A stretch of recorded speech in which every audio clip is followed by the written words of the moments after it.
केदारनाथ धाम भगवान शिव के 12 ज्योतिर्लिंगों में से सबसे ऊंचा और हिमालय की गोद में बसा एक अत्यंत पवित्र तीर्थ स्थल है। यह पावन धाम उत्तराखंड के प्रसिद्ध 4 धामों में से एक है और समुद्र तल से लगभग 3584 मीटर यानी 11,755 फीट की ऊंचाई पर स्थित है। पौराणिक मान्यताओं के अनुसार महाभारत के युद्ध के बाद पांडवों ने गोत्रवध के पाप से मुक्ति पाने के लिए भगवान शिव को प्रसन्न करने हेतु इस मंदिर का निर्माण करवाया था। साल 2026 में उत्तराखंड सरकार और प्रशासन के सख्त सुरक्षा अपडेट्स, अनिवार्य ऑनलाइन ई पास रजिस्ट्रेशन व्यवस्था, हेलीकॉप्टर पास के नए नियमों और सोनप्रयाग गौरीकुंड ट्रैक मैनेजमेंट के हिसाब से यहाँ की पूरी व्यवस्था काफी आधुनिक हो चुकी है। अगर आप केदारनाथ धाम जाने का प्लान बना रहे हैं तो यहाँ बिल्कुल सीधे शब्दों में पूरी यात्रा की जानकारी दी गई है। सबसे पहले बात करते हैं केदारनाथ धाम पहुँचने के रास्तों और ट्रांसपोर्टेशन की। केदारनाथ तक सीधे कोई गाड़ी या ट्रेन नहीं जाती है, इसलिए यात्रा का मुख्य बेस कैंप सोनप्रयाग और गौरीकुंड माना जाता है। ट्रेन मार्ग की बात करें तो सबसे नजदीकी प्रमुख रेलवे स्टेशन ऋषिकेश, योग नगरी ऋषिकेश या हरिद्वार है, जो सोनप्रयाग से लगभग 210 किलोमीटर दूर है। हरिद्वार और ऋषिकेश से सोनप्रयाग के लिए सुबह सुबह सीधी सरकारी बसें, प्राइवेट स्लीपर बसें और शेयर्ड टैक्सियां 600 रुपए से 1000 रुपए के किराए पर आसानी से मिल जाती हैं। यदि आप हवाई मार्ग यानी फ्लाइट से आने का प्लान बना रहे हैं तो सबसे नजदीकी हवाई अड्डा देहरादून में स्थित जॉली ग्रांट एयरपोर्ट है, जो ऋषिकेश के पास है। देहरादून एयरपोर्ट से आप सीधे प्राइवेट टैक्सी बुक कर सकते हैं या ऋषिकेश बस स्टैंड आकर बस पकड़ सकते हैं, जो आपको गुप्तकाशी और रुद्रप्रयाग होते हुए सोनप्रयाग तक पहुंचा देती है। सड़क मार्ग से आते समय ऋषिकेश देवप्रयाग रुद्रप्रयाग गुप्तकाशी का पहाड़ी रास्ता बेहद खूबसूरत दिखाई देता है। यात्रा का पहला मुख्य पड़ाव सोनप्रयाग है, जहां सभी गाड़ियों की पार्किंग होती है। सोनप्रयाग से मुख्य पैदल यात्रा की शुरुआत गौरीकुंड से होती है, जो सोनप्रयाग से 5 किलोमीटर आगे है। सोनप्रयाग से गौरीकुंड तक केवल स्थानीय सरकारी शेयर टैक्सियां ही चलती हैं, जिनका किराया मात्र 50 रुपए प्रति व्यक्ति होता है। गौरीकुंड में मां गौरी का प्रसिद्ध मंदिर और गर्म पानी का कुंड स्थित है, जहां भक्त स्नान करके अपनी पैदल यात्रा की शुरुआत करते हैं। अब बात करते हैं यात्रा के सबसे जरूरी नियम यानी अनिवार्य वाई पास या यात्रा रजिस्ट्रेशन की। बिना क्यूआर कोड वाले ई पास के किसी भी यात्री को सोनप्रयाग चेकपोस्ट से आगे जाने की अनुमति नहीं दी जाती है। यह रजिस्ट्रेशन पूरी तरह से मुफ्त होता है, जिसे आप उत्तराखंड टूरिज्म के ऑफिशियल पोर्टल या उनके आधिकारिक व्हाट्सएप नंबर पर मैसेज करके आसानी से बना सकते हैं। यात्रा के दौरान अपने साथ आधार कार्ड या कोई वैलिड फोटो आईडी प्रूफ जरूर रखें। गौरीकुंड से मुख्य केदारनाथ मंदिर तक की पैदल दूरी लगभग 18 किलोमीटर की कठिन और सीधी चढ़ाई वाली है। पूरा रास्ता पक्का, ढका हुआ और सुरक्षित बना हुआ है। रास्ते में मुख्य पड़ाव जंगलचट्टी, भीमबली, लंचोली और रुद्राक्ष पॉइंट आते हैं।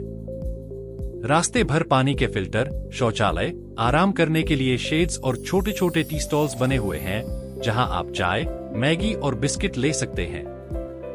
जो यात्री पैदल 18 किलोमीटर की खड़ी चढ़ाई चढ़ने में असमर्थ हैं, उनके लिए गौरीकुंड से घोड़े, पालकी और पिट्ठू की सरकारी दर पर सुविधा उपलब्ध रहती है। घोड़े या पालकी के रेट्स प्रशासन द्वारा तय होते हैं, जिनकी पर्ची गौरीकुंड में बने सरकारी काउंटर से ही कटवानी चाहिए।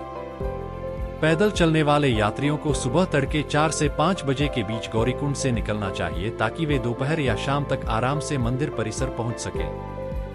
यदि आप सबसे तेज और आरामदायक माध्यम चुनना चाहते हैं तो गुप्तकाशी, फाटा और सिरसी हेलीपैड से हेलीकॉप्टर सेवा उपलब्ध रहती है। ध्यान रखें कि केदारनाथ हेलीकॉप्टर की बुकिंग केवल IRCTC की ऑफिशियल वेबसाइट से ही ऑनलाइन एडवांस में होती है। बिना ऑफिशियल रजिस्ट्रेशन नंबर के हेलीकॉप्टर टिकट बुक नहीं होती। फर्जी वेबसाइटों और दलालों से बचें, क्योंकि हेलीकॉप्टर टिकटों के नाम पर काफी ठगी होती है। मुख्य केदारनाथ मंदिर का भव्य प्रांगण लगभग 11,700 फीट की ऊंचाई पर बर्फ से ढकी पहाड़ियों के बीच स्थित है। मंदिर पत्थरों के विशाल कटिंग ब्लॉक से कत्यूरी शैली में बना हुआ है।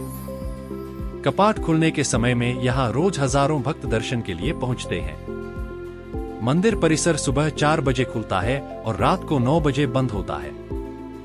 दोपहर में कुछ समय के लिए विश्राम हेतु कपाट बंद रहते हैं। गर्भगृह के भीतर भगवान शिव एक प्राकृतिक त्रिशूल आकार के स्वयंभू शिलाखंड के रूप में विराजमान है।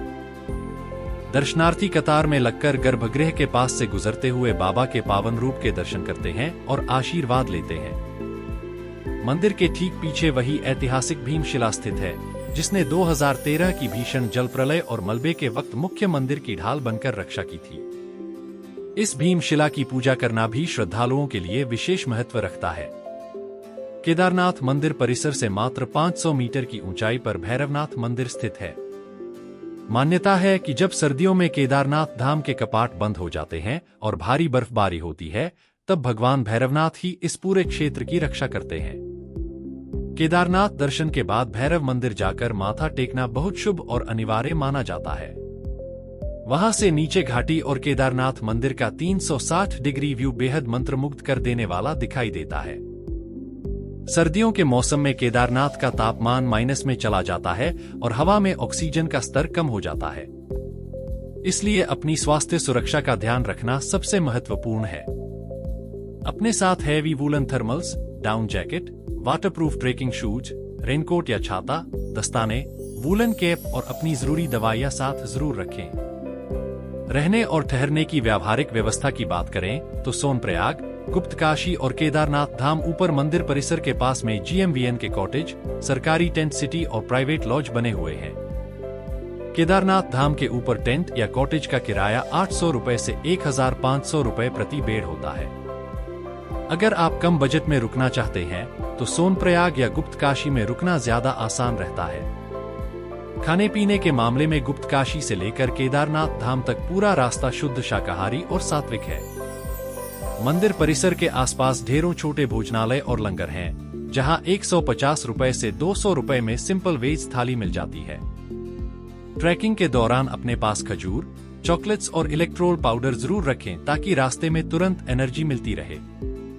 पैसे बचाने और सुरक्षित यात्रा की सबसे काम की व्यावहारिक टिप यह है कि आप किसी भी अनधिकृत दलाल या फर्जी एजेंट के झांसे में बिल्कुल न आएं, जो VIP दर्शन कराने या बिना लाइन के हेलीकॉप्टर टिकट दिलाने का वादा करते हैं। केवल अधिकृत सरकारी पोर्टल से ही फ्री ई-पास डाउनलोड करें। सोनप्रयाग से गौरीकुंड जाने वाली गाड़ियां और टट्टू के रेट सरकारी फिक्स काउंटर से ही लें। अब 3 रात और 4 दिनों के इस पूरे केदारनाथ ट्रिप के प्रति व्यक्ति कुल बजट का पक्का और सीधा हिसाब समझ लेते हैं। हम यह मानकर चलते हैं कि आप 2 लोग साथ यात्रा कर रहे हैं और होटल या टेंट आपस में शेयर कर रहे हैं। हरिद्वार या ऋषिकेश से सोनप्रयाग आने जाने का बस का कुल किराया प्रति व्यक्ति लगभग 1200 रुपए आएगा। सोनप्रयाग से गौरीकुंड लोकल जीप का खर्च 100 रुपए बैठेगा। इसके अलावा 3 रातों के लिए सोनप्रयाग या केदारनाथ धाम के बजट होटल व टेंट का खर्च प्रति व्यक्ति लगभग 1800 रुपए आएगा। पूरे 4 दिनों के सात्विक भोजन, रास्ते के स्नैक्स, चाय और पानी का कुल खर्च लगभग 1400 रुपए रहेगा।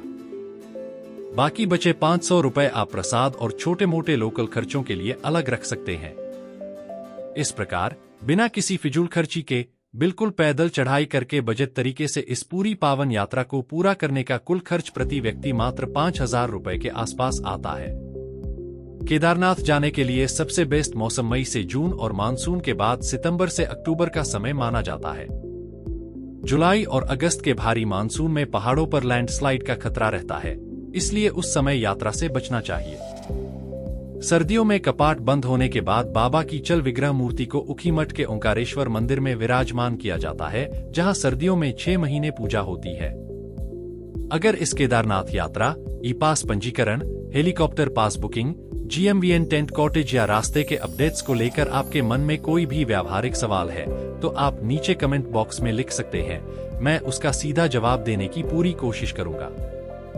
इस वीडियो को अपने परिवार के सदस्यों और उन दोस्तों के साथ जरूर शेयर करें जो इस साल बाबा केदार के दरबार में हाजिरी लगाने का प्लान बना रहे हैं।